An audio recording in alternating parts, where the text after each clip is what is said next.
സമകാലികം.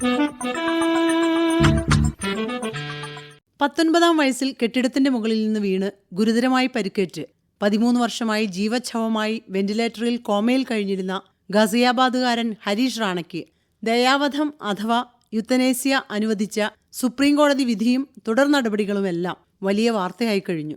മകന്റെ ഒരിക്കലും സുഖപ്പെടുത്താനാകാത്ത നരകയാതനയും രോഗശയ്യയിലെ കഷ്ടപ്പാടുകളും അവസാനിപ്പിക്കണമെന്ന മാതാപിതാക്കളുടെ തുടർച്ചയായ അപേക്ഷ പരിഗണിച്ച കോടതി അന്തസ്സോടെ മരിക്കാനുള്ള അവകാശം വ്യക്തികൾക്കുണ്ടെന്ന് നിരീക്ഷിച്ചു.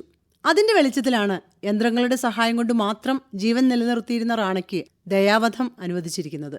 ഭേദമാക്കാനാകാത്ത രോഗബാധിതരായ വ്യക്തികളുടെ ജീവൻ വേദനയോ കഷ്ടപ്പാടോ ഇല്ലാതെ മനഃപൂർവ്വം അവസാനിപ്പിക്കുന്നതിനെയാണ് ദയാവധം അഥവാ യുത്തനേസ്യ എന്നു പറയുന്നത്.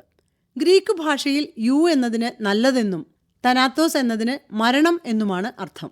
ഇതിന് പല തലങ്ങളും മാർഗനിർദ്ദേശങ്ങളും നിലവിലുണ്ട്. കേൾക്കാം യുത്തനേസ്യ അഥവാ ദയാവധത്തെക്കുറിച്ചുള്ള വിവരങ്ങൾ ഇന്നത്തെ സമകാലികത്തിൽ. ഇന്ത്യയിലെ ആദ്യ നിയമാനുസൃത ദയാവധമുണർത്തുന്ന ചിന്തകൾ. യൂത്തനേസ്യ 2 തരമാണുള്ളത്: ആക്റ്റീവ് യൂത്തനേസ്യ, പാസീവ് യൂത്തനേസ്യ. യൂത്തനേസ്യയെക്കുറിച്ച് ഒട്ടേറെ തലങ്ങളിൽ കൂടുതൽ ചർച്ചകളും വിശകലനങ്ങളും നടക്കുന്നുണ്ട്, ഇനിയും നടക്കേണ്ടതുമുണ്ട്. ആക്റ്റീവ് യൂത്തനേസ്യയിൽ ഒരു ഡോക്ടറോ അല്ലെങ്കിൽ മറ്റൊരാളോ മാരകമായ ഔഷധങ്ങൾ രോഗിയിൽ നേരിട്ട് പ്രയോഗിച്ച് ആ ആളെ മരണത്തിന് വിട്ടുകൊടുക്കുന്നു. പാസീവ് യൂത്തനേസ്യയിലാണെങ്കിൽ ഈ രോഗിക്ക് ജീവൻ നിലനിർത്താനുള്ള ഔഷധങ്ങൾ നിഷേധിച്ചുകൊണ്ട് ആ ആളെ മരണത്തിലേക്ക് നയിക്കുന്നു. സാമൂഹ്യ സേവന രംഗത്ത് പ്രവർത്തിക്കുന്ന ഡോക്ടർ എൽദോ ജോസഫ് രോഗിയുടെ താല്പര്യം മാനിച്ചുകൊണ്ട് അദ്ദേഹത്തിന്റെ സമ്മതത്തോടുകൂടി നടത്തുന്ന ദയാവധത്തെ വോളണ്ടറി യൂത്തനേസ്യ എന്ന് പറയും. രോഗിക്ക് സമ്മതം നൽകാൻ കഴിയാത്ത അവസ്ഥയിൽ അദ്ദേഹത്തിന്റെ ഒരു പ്രതിനിധി സമ്മതിച്ച് ചെയ്യുന്നതിന് നോൺ വോളണ്ടറി യൂത്തനേസ്യ എന്നും പറയും. മൂന്നാമത് ഒന്നുകൂടിയുണ്ട്, അതിന് ഇൻവോളണ്ടറി യൂത്തനേസ്യ എന്നാണ് പറയുന്നത്. ഇവിടെ രോഗിയുടെയോ ബന്ധപ്പെട്ട ആളുകളുടെയോ സമ്മതമില്ലാതെ നടത്തുന്ന ദയാവധമാണ്. ഇത് നിയമപരമായി എവിടെയും അംഗീകരിക്കപ്പെട്ടതായി അറിവില്ല. ചില യൂറോപ്യൻ രാജ്യങ്ങളിലും ലാറ്റിൻ അമേരിക്കൻ രാജ്യങ്ങളിലും ഓസ്ട്രേലിയയിലെ പല സ്റ്റേറ്റുകളിലും ന്യൂസിലൻഡിലും കാനഡയിലുമെല്ലാം ആക്റ്റീവ് യൂത്തനേസ്യ നിയമം മൂലം അംഗീകരിക്കപ്പെട്ടിട്ടുണ്ട്. ഇന്ത്യ, ചൈന, മിക്കവാറും ലാറ്റിൻ അമേരിക്കൻ രാജ്യങ്ങൾ എന്നിവിടങ്ങളിൽ പാസീവ് യൂത്തനേസ്യ നിയമവിധേയമാണ്. എന്നാൽ റഷ്യയോട് ചേർന്ന് കിടക്കുന്ന സമീപ രാജ്യങ്ങൾ ഇവിടെയെല്ലാം എല്ലാത്തരം ദയാവധവും നിയമവിരുദ്ധവുമാണ്. നമ്മൾ സാമൂഹ്യമായി ചിന്തിച്ചാൽ ഒരു മനുഷ്യന്റെ ജീവൻ എടുക്കുന്നത് അത് അയാളുടെ ആശ്വാസത്തിനാണെങ്കിൽ പോലും പാടില്ലാത്തതാണ്. കാരണം മനുഷ്യന് ഏറ്റവും വിലയേറിയത് അവന്റെ ജീവനാണ്. മനുഷ്യന് മാത്രമല്ല, ജീവജാലങ്ങൾക്കെല്ലാം വിലപ്പെട്ടത് ജീവൻ തന്നെയാണ്. ഒരു അപകടത്തിൽപ്പെട്ട് രക്ഷപ്പെട്ടു വരുന്ന മനുഷ്യൻ അവനെല്ലാം നഷ്ടപ്പെട്ടാലും ജീവൻ തിരിച്ചു കിട്ടിയല്ലോ എന്നാണ് അവൻ ആശ്വസിക്കുന്നത്. അത്ര വിലപ്പെട്ടതാണ് ജീവൻ. സാമൂഹ്യ ശാസ്ത്രജ്ഞന്മാർ ഇതൊരു സങ്കീർണമായ സാമൂഹ്യാവസ്ഥയെ കാണുമ്പോൾ മതനേതാക്കന്മാർ ആഗോള വ്യാപകമായി തന്നെ ആക്റ്റീവ് യൂത്തനേസ്യ എതിർക്കുന്നുണ്ട്. ജീവൻ ദൈവം നൽകിയതായതുകൊണ്ട് തിരിച്ചെടുക്കാനുള്ള അവകാശം ദൈവത്തിനാണ് എന്നാണ് അവർ വാദിക്കുന്നത്. ദയാവധം എന്നത് ആധുനിക ലോകത്തിന്റെ ഒരു 19ാം നൂറ്റാണ്ട് മുതലുള്ള കാലത്ത് ഒരു ചിന്തയായി നമുക്ക് കാണാം. അക്കാലത്ത് യുദ്ധങ്ങളിൽ പടയാളികൾ മാരകമായി മുറിവേറ്റ് വീഴുമ്പോൾ സഹഭടന്മാർ മയക്കുമരുന്നുകൾ പോലെയുള്ള സാധനങ്ങൾ നൽകി അവരെ മരണം വരെ സ്വസ്ഥമായി ജീവിക്കത്തക്ക രീതിയിൽ, അദ്ദേഹം വേദന അനുഭവിക്കാത്ത രീതിയിൽ ആക്കി തീർക്കുന്ന ഒരു സംവിധാനം ഉള്ളതായി പറഞ്ഞു കേട്ടിട്ടുണ്ട്. ഇക്കാലത്ത് നമ്മൾ വീക്ഷിക്കുന്ന രീതിയിലുള്ള ദയാവധങ്ങൾ ആ കാലങ്ങളിലും നടന്നിരുന്നു എന്നാണ് പറയപ്പെടുന്നത്. പക്ഷേ അതെല്ലാം അന്ന് രഹസ്യമായി നടത്തിയിരുന്നു എന്ന് മാത്രം. തനിക്ക് ആവശ്യമുള്ള ജീവനോപാധികളെല്ലാം ഒരുക്കപ്പെട്ടിരിക്കുന്ന ഒരു ഭൂമിയിലേക്കാണ് ഒരു മനുഷ്യൻ ജനിച്ചു വീഴുന്നത്. അവന് ശ്വസിക്കാൻ വായു, കാഴ്ചയ്ക്കായി പ്രകാശം, ഭക്ഷണത്തിനായി അമ്മയുടെ പാൽ, പരിചരണത്തിനായി അമ്മ, അച്ഛൻ, ബന്ധുമിത്രാദികൾ, അയൽക്കാർ, പരിചയക്കാർ, മറ്റു പലരും, അങ്ങനെയെല്ലാം. ദൈവവിശ്വാസികൾക്കാണെങ്കിൽ ഇതെല്ലാം ദൈവം ഒരുക്കിയിരിച്ചിരിക്കുന്നു എന്നൊരു ചിന്തയാണുള്ളത്. നാസ്തികർക്കാണെങ്കിലോ അത് പ്രകൃതി ഒരുക്കിയിരിക്കുന്നു എന്നും. രണ്ടായാലും ഇതെല്ലാം ഏവർക്കും ഒരുക്കി വെച്ചിട്ടുണ്ട് എന്നുള്ളതാണ് സത്യം. ഒരു മനുഷ്യക്കുഞ്ഞ് തന്നെ അറിയുന്നവരും അറിയാത്തവരുമായി എത്രയോ ആളുകളുടെ സ്നേഹവാത്സല്യങ്ങൾ ഏറ്റുവാങ്ങിയാണ് വളരുന്നത്. ഒന്നല്ലെങ്കിൽ മറ്റൊരു മാർഗത്തിൽ അത് എല്ലാ കുഞ്ഞുങ്ങൾക്കും ലഭിക്കുന്നുണ്ട്. ഇത് കേൾക്കുന്നവർ പോലും അവരുടെ ഏതെങ്കിലും യാത്രാവേളകളിൽ ഏതെങ്കിലും ഒരു കുഞ്ഞിനെ താലോലിച്ചിട്ടുണ്ടാവുമെന്ന് ഞാൻ കരുതുന്നു. അതിന് ഭാഷയും ദേശവും നിറവും കുലവും ഒരു തടസ്സമായി ഒരിക്കലും വന്നിട്ടുണ്ടാവില്ല. ആ കുഞ്ഞ് ചെറുതായിരിക്കുമ്പോൾ കിട്ടുന്ന ഈ പരിഗണനകളെല്ലാം അവൻ വലുതാവുമ്പോൾ സമൂഹത്തിന് തിരിച്ചു കൊടുക്കാൻ ബാധ്യസ്ഥനാണ്. വാർദ്ധക്യത്തിലെത്തുമ്പോൾ കൊടുത്തത് അവൻ വീണ്ടും തിരിച്ചു വാങ്ങിക്കുന്നു. ഈ ചക്രം ഇങ്ങനെ തിരിഞ്ഞുകൊണ്ടിരിക്കുന്നതിനാൽ ഒരാൾ ജനിക്കുന്നത് മുതൽ മരിക്കുന്നത് വരെ സമൂഹവുമായി ഇഴുകിച്ചേർന്ന് ജീവിക്കുന്നതാണ് നമ്മൾ കാണുന്നത്. അതുകൊണ്ട് തന്നെ പ്രയാസം അനുഭവിക്കുന്ന സഹജീവിയെ കരുതുവാനുള്ള ഉത്തരവാദിത്വം എല്ലാ മനുഷ്യർക്കുമുണ്ട്.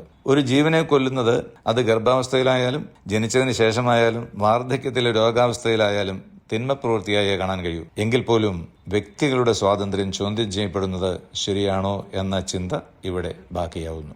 ആതുര സേവന രംഗത്തും ആരോഗ്യമേഖലയിലും ഉണ്ടാകേണ്ട ചർച്ച മാത്രമല്ല, വ്യക്തിപരമായി ഓരോരുത്തരും തങ്ങളുടെ ജീവിതം എപ്രകാരമായിരിക്കണം എന്ന് ചിന്തിക്കാനുള്ള ഒരു കാരണം കൂടിയാണ് യൂത്തനേസിയെക്കുറിച്ചുള്ള ചർച്ചകൾ. പാസീവ് യൂത്തനേഷ്യ കൊണ്ടെന്ന് അർത്ഥമാക്കുന്നത് ആർട്ടിഫിഷ്യൽ ലൈഫ് സപ്പോർട്ട് കൊണ്ടാണ് ഒരു ജീവൻ നിലനിൽക്കുന്നതെങ്കിൽ ആ ജീവന്റെ ക്വാളിറ്റി ഓഫ് ലൈഫ് വളരെ മോശമാണെന്ന് മനസ്സിലാക്കുകയും ആ ആർട്ടിഫിഷ്യൽ സപ്പോർട്ട് വേണ്ട എന്ന് വെക്കുന്നത് മെഡിക്കലിയോ അല്ലെങ്കിൽ ആ വ്യക്തിയുടെ താല്പര്യം കൊണ്ടും ആർട്ടിഫിഷ്യലായിട്ട് എന്റെ ലൈഫ് സസ്റ്റെയിൻ ചെയ്യാൻ വേണ്ടി വേണ്ട കാര്യങ്ങൾ വേണ്ടെന്ന് വെക്കുക.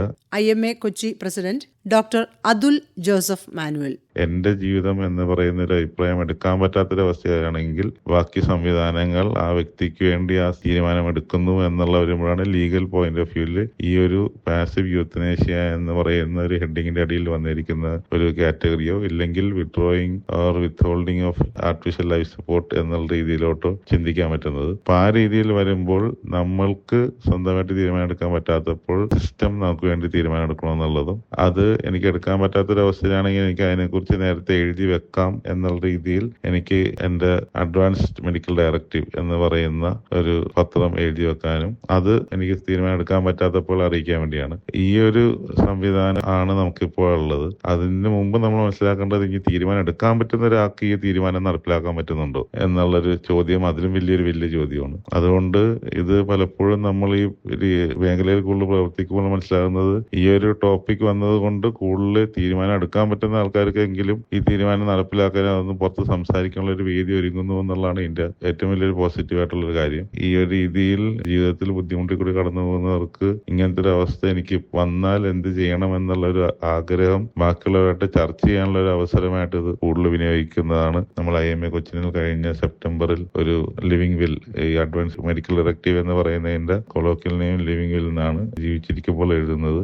എന്റെ ജീവിതത്തിനെ കുറിച്ച് ആണ് അതിൻ്റെ അകത്ത് എഴുതുന്നത്. മരണം എങ്ങനെ സംഭവിക്കണം എന്നുള്ളതിനെക്കാട്ടും മരിക്കുന്ന ആ ഒരു നിമിഷം വരെ ജീവിച്ചിരിക്കുന്നുണ്ടെന്ന് ചിന്തിച്ചാൽ ആ ജീവിതം എങ്ങനെ ആയിരിക്കണം എന്നുള്ളതിനെ കുറിച്ചുള്ളൊരു വില്ല് എഴുതി വെക്കുക എന്നാണ് അതുകൊണ്ട് ഉദ്ദേശിക്കുന്നത്. അപ്പൊ ആ ഒരു രീതിയിൽ ഇതിനെക്കുറിച്ച് ചർച്ചകൾ കൂടുതൽ വരികയും ആഗ്രഹങ്ങൾ എല്ലാവരും അറിയുന്ന ഒരു അവസ്ഥയിലോട്ട് എത്തുകയും ചെയ്യട്ടെ എന്നുള്ളതാണ് ഇതിന്റെ ഏറ്റവും വലിയ ആവശ്യം. അല്ലാണ്ട് എല്ലാവരും ലീഗൽ സിസ്റ്റത്തിൽ കൂടി പോയി എനിക്ക് സമാധാനമായിട്ടുള്ളൊരു ജീവിതം കിട്ടണമെന്ന് ആഗ്രഹിക്കണം എന്നുള്ളതല്ല. പ്രത്യേകിച്ച് ഒരു ആക്സിഡന്റോ പെട്ടെന്നൊരു ട്രോമാറ്റിക് സിറ്റുവേഷൻ ആണ് ഒരു വ്യക്തി കടന്നു പോകുന്നതെങ്കിൽ ആ സമയത്ത് ലൈഫ് തിരിച്ചെടുക്കാൻ, ക്വാളിറ്റി ഓഫ് ലൈഫ് പൂർണ്ണമായിട്ടും കിട്ടുന്ന രീതിയിൽ ജീവിതം തിരിച്ചെടുക്കാൻ വേണ്ടി നമ്മൾ ഓരോ സിസ്റ്റംസും പ്രൊസീജിയേഴ്സും ചെയ്യുകയും ചിലപ്പോൾ അതിന്റെ ഔട്ട്കം എന്ന് പറയുന്നത് ഇപ്പോൾ ഹർഷനെ പോലെ നമുക്ക് പല വ്യക്തികളെ അറിയാം, ആ ഒരു വെജിറ്റേറ്റീവ് സ്റ്റേറ്റിലോട്ട് എത്തുകയും ആ വെജിറ്റേറ്റീവ് സ്റ്റേറ്റിലായിട്ടുള്ള ഒരു ശരീരം തന്നെ സപ്പോർട്ട് ചെയ്യുന്ന ഒരു ആർട്ടിഫിഷ്യൽ സിസ്റ്റം ഓഫ് സപ്ലിമെന്റേഷൻ. അപ്പൊ നമുക്കറിയാം കഴുത്തിന്റെ അവിടെ കൂടി ട്യൂബ് ഇട്ട് ഓക്സിജൻ കൊടുക്കുക, ലോങ് ടേം ആയിട്ട് വെന്റിലേറ്റ് ചെയ്യുക, അല്ലെങ്കിൽ ഭക്ഷണം കഴിക്കാൻ അകത്തോട്ട് പോകാത്തത് കൊണ്ട് നമ്മൾ വയറ്റിലോട്ടൊരു തുളയിട്ട് അതിൻ്റെ അകത്തൊരു ഫീഡിങ് കൊടുക്കുക എന്നുള്ള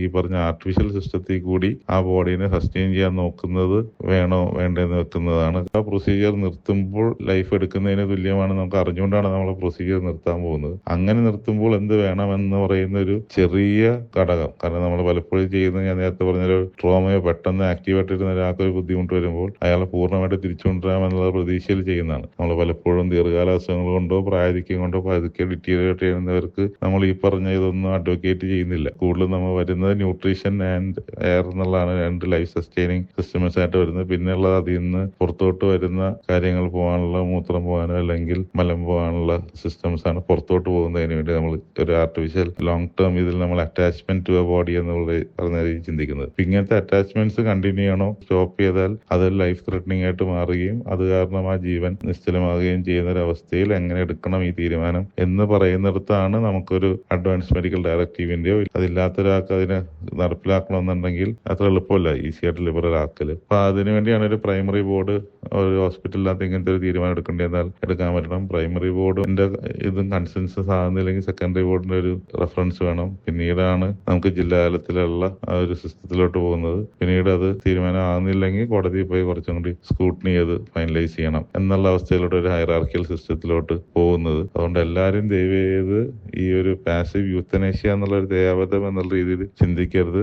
ആർട്ടിഫിഷ്യലായിട്ട് നമ്മൾ ഒരു ലൈഫ് സപ്പോർട്ട് ചെയ്യുന്നുണ്ടെങ്കിൽ ആ ലൈഫ് ക്വാളിറ്റി ഓഫ് ലൈഫോ ഡിഗ്നിറ്റി ഓഫ് ലൈഫോ ഇല്ലാണ്ടാണ് ആ വ്യക്തി ഈ ലോകത്ത് ജീവിക്കുന്നത്, ആ വ്യക്തിന്റെ ആഗ്രഹത്തിനെതിരാണ് അങ്ങനത്തെ ഒരു ജീവിതമെങ്കിൽ, അല്ലെങ്കിൽ അതൊരു ഹ്യൂമാനിറ്റേറിയൻ സിസ്റ്റത്തിനെതിരാണ് ഇങ്ങനത്തെ രീതിയിലുള്ള ലൈഫ് സസ്റ്റെയിൻ ചെയ്യുന്നതെങ്കിൽ അപ്പോഴാണ് നമുക്ക് ഇതിന്റെ കൂടുതലൊരു ആവശ്യകത വരികയും ഒരു നിയമത്തിന്റെ പാതയിൽ കൂടി പോയിക്കൊണ്ട് ഈ ഒരു ആർട്ടിഫിഷ്യൽ സപ്പോർട്ട് നിർത്തേണ്ടിയും വരുന്നത്. അതുകൊണ്ട് മരണം എന്ന് പറയുന്ന ഒരു സത്യത്തെ എങ്ങനെയാണ് നമ്മളൊരു സമൂഹം എന്നുള്ള രീതിയിൽ കാണേണ്ടതെന്നും അതിനെ എങ്ങനെയാണ് നമ്മൾക്ക് നീതിപരമായിട്ടും എല്ലാവർക്കും വേണ്ട ചികിത്സയും സംവിധാനങ്ങൾ എത്തിച്ചുകൊണ്ട് എങ്ങനെ ഈ സമൂഹത്തിൽ നടപ്പിലാക്കണമെന്നുള്ളൊരു ചർച്ച വളരെ ആവശ്യമാണ്. അത് മരണത്തിനെ കുറിച്ചുള്ള ചർച്ചയല്ല, എങ്ങനെയാണ് ജീവിക്കേണ്ടതെന്നുള്ള ചർച്ചയായിട്ട് മാറ്റിക്കൊണ്ട് നടപ്പിലാക്കാനുള്ള ഒരു സംവിധാനം ഉണ്ടാകാനും അതിനാണ് നമ്മൾ ഏറ്റവും കൂടുതൽ മുൻതൂക്കം കൊടുക്കേണ്ടത്.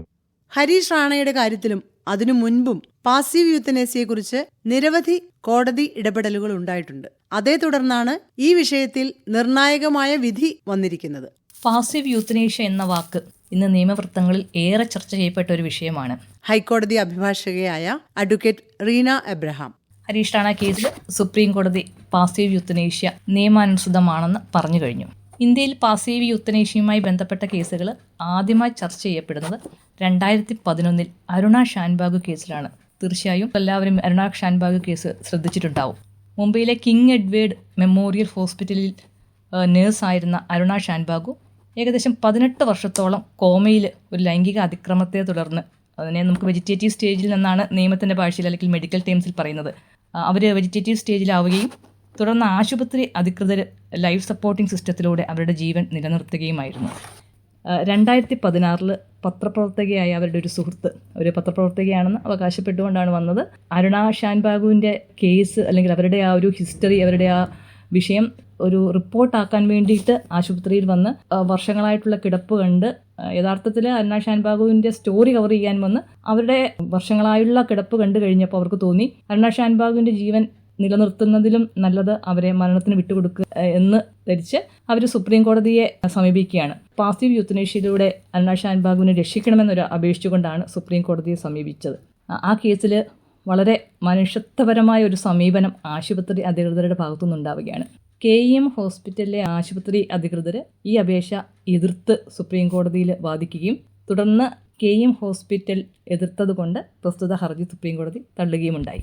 എന്നാൽ പാസീവ് യൂത്തനേഷ്യയെ സംബന്ധിച്ച് വളരെ വ്യക്തമായ ചില ഒബ്സർവേഷൻസ് സുപ്രീം കോടതി അരുണയുടെ കേസിൽ നടത്തുകയുണ്ടായി.